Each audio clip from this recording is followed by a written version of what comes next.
Welcome to my review of Ray Tracers for the PS1.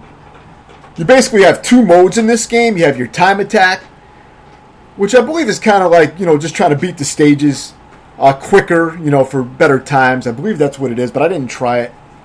But your main mode is your story mode. And this game is really fucking cool, man. Really unique game. It's a lot like, if you remember, Chase HQ games, where you have to try to get through the stages in a certain amount of time where you will encounter the stage boss, and then you have to take down the boss. It's very fast-paced, very cool, and you really have to learn how to, get through the stages in a good amount of time, so it takes some practice. Luckily, you have infinite continue, so you can just keep trying.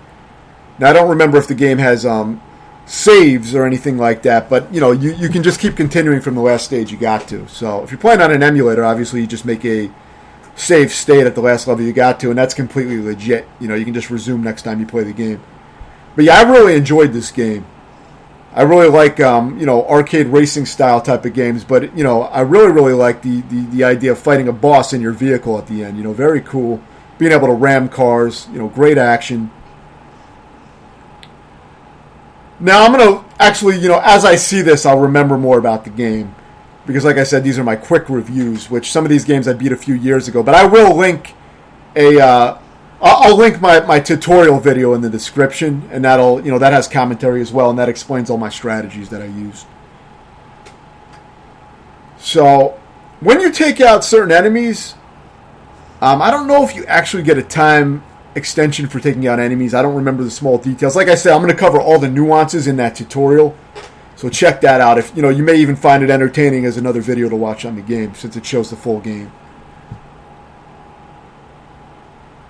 But yeah, this game, I really enjoyed this fucking game. I mean, it's not a real long game, but it's just a fun game to play through.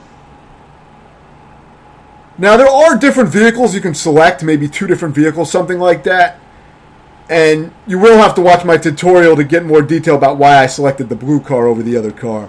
Because, like I said, I don't remember some of the smaller details, but there were differences from what I remember. So now we have our first boss here. I believe I show the entire first level in its entirety just to give a little, opening intro of the game. And the first boss was cool. It's 2 enemies at the same time. Very cool fight. When you know what to do, you can take out bosses pretty quick, but it does take some practice, even though some of them look deceptively easy. But the first boss, I don't believe, is very challenging. The game starts off at a, very approachable difficulty. But it does get pretty hard later on. The game wasn't super hard, but there were some tough parts. It's mostly a moderate difficulty game, but it has a few parts that are pretty hard. So there probably will be a few sticking points, but the tutorial should help you approach it and find strategies for those parts. And make it, you'll save a lot of the time I spent trial and error trying to learn exactly what I needed to do. So that can cut down on your frustration. So I recommend that. But yeah, as is usual in this game, it's just, trying to get through the environments as quickly as possible without losing too much time. You want to, get to the bosses with some time to spare. Because I believe your countdown, you get some time back when you get to the bosses, but the faster you can get to the boss, the more time you have to fight the boss. So, for some of the harder stages, you really want to do well in the stages themselves so that you have enough time to kill the boss. But these fights are very cool. Like, you're chasing the boss, ramming them, and then they get ahead of you. You got to catch up with them again. It's just very enjoyable. The hits are really nice, especially for a PS1 game back then. It's got some nice hits. The sense of speed is nice. Cool environments. I thought this was a really enjoyable game. It was one I didn't know about, but came across it randomly, basically. I think I was just fucking around, going through the ROM list on the emulator. There's preview videos on Hyperspin, the interface I use to go through all the emulation games. I believe this is also made by Taito, which made the Chase HQ games. So it's kind of like, a spiritual successor, as people say, to the Chase HQ games, using the power of the PlayStation 1 to really enhance that gameplay. So if you enjoyed those older Chase HQ games, you really would probably enjoy this a lot. Now, one thing that you may not like about this game that a lot of games do, especially older games, is, boss recycling, where you have to go through boss rushes again and fight the same bosses over. This game does do that a few times. But it didn't really irritate me or anything. I think they have less health when you fight them again, so it is balanced pretty well. And it doesn't do it in a way that's irritating. So it wasn't a downside for me. I thought it was kind of cool how you had to fight all the bosses in a row on one of the later levels. I thought that was a cool idea for a stage, even though it's not innovative or anything, but it's fun. It's fun to go through all the bosses you fought, but they take way more damage. You can kind of just bust through them. It's kind of an enjoyable little boss rush. In some games, it's very irritating, but in this game, I thought it was not a bad thing. Didn't bother me, but here you're fighting a helicopter. This is a cool boss. I believe you fight this guy at least 2 or 3 times throughout the game. He does appear a few times, as do a number of the bosses. Because you got the boss rush at the end, but then I think there's also a few other areas where bosses reappear as well. So you're going to see that, throughout the game. But the boss fights are cool. They're just a lot of fun. So that really didn't bother me.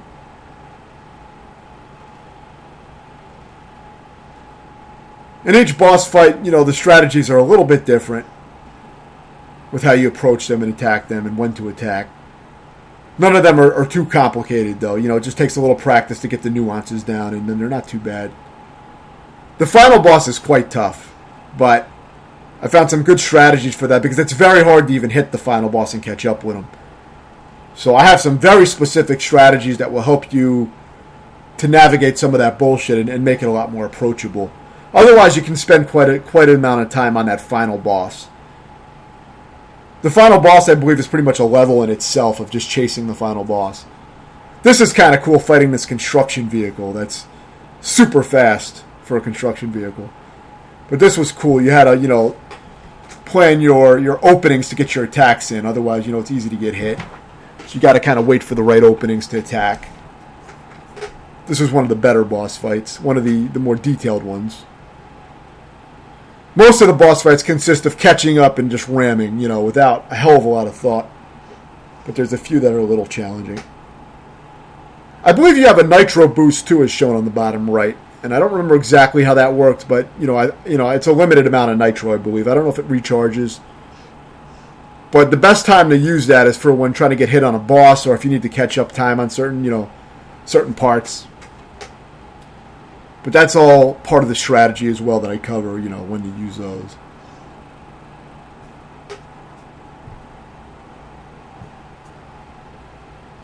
So yeah, it's a very fast-paced game. It's not real long either. It's a decent length, but, it's kind of a, just a typical length kind of game. Just not a really lengthy game. It's more of an action game kind of length, of a typical action game, like an arcadey type of action game. It's more of an arcade game kind of length. You know what I mean? Maybe if I were to guess, maybe it's 30 minutes or something if you know what to do or something like that. But it's not a long game. Of course, it's going to take you probably a few hours to beat. I don't remember exactly how long it took me. I'll cover that in the tutorial most likely, but it did take several hours to beat. It can be challenging. So I believe this is the final boss, which I show in the entirety. And this boss is quite difficult because it's very hard to catch up with him. And when you hit him, you do very little damage. So it can be quite hard because remember, you do run out of time. So, you have to be effective with getting your hits in. At this point, I had it down pretty well. But I was actually playing this game on a broken TV. My TV broke at the time. And one of the issues the TV had was that it was incredibly dark. So whenever I got into tunnels, I was pretty much playing the parts of the game kind of semi-blind. I mean, I could see an outline of certain areas. So that actually made this way more challenging than it would have normally been. I had very limited visibility, but that was the TV I had at the time, and I was stubborn. I just wanted to, I just wanted to beat the game. I like fucking beating games, so I was playing the game, and I just felt like continuing to play it. So I finished it off like that. So some of my navigation, you may see me crash more than I would have if I could have seen the screen properly. But still, the strategies are very, applicable either way to the final boss and the strategies that I lay out. But yeah, this was a cool final boss fight as it goes on for a while. It's kind of a cool way to finish off the game. It's kind of a drawn out fight and it's very intense, very difficult. But it's satisfying once you learn how to do it and pull it off. So it's a cool way to conclude the game, definitely. But yeah, here I show the full fight, so you'll get to see the full fight here.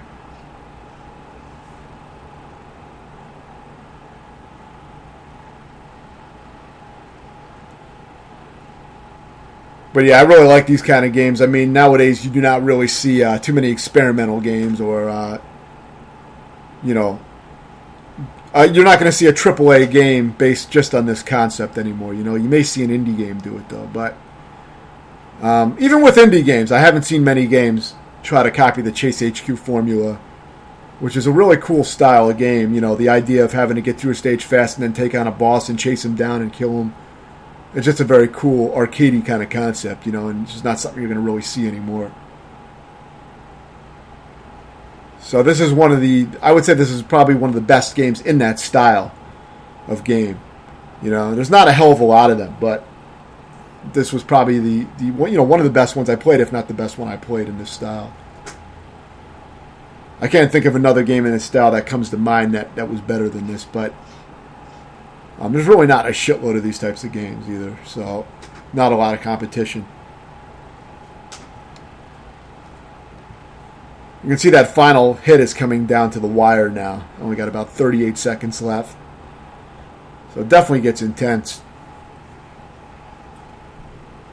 I think there was a few tricks to kind of bottleneck this boss and kind of force him to hit into you as he's trying to make turns, as you saw me do there. I think that was the main strategy I used.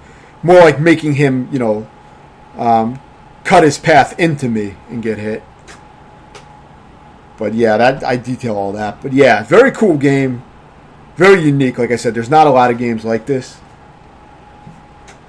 So I would give this game a 7.5 out of 10. I think it's quite a good PlayStation game. Definitely a game worth playing through and beating at least once. Let me know if you have any questions, and thanks for watching.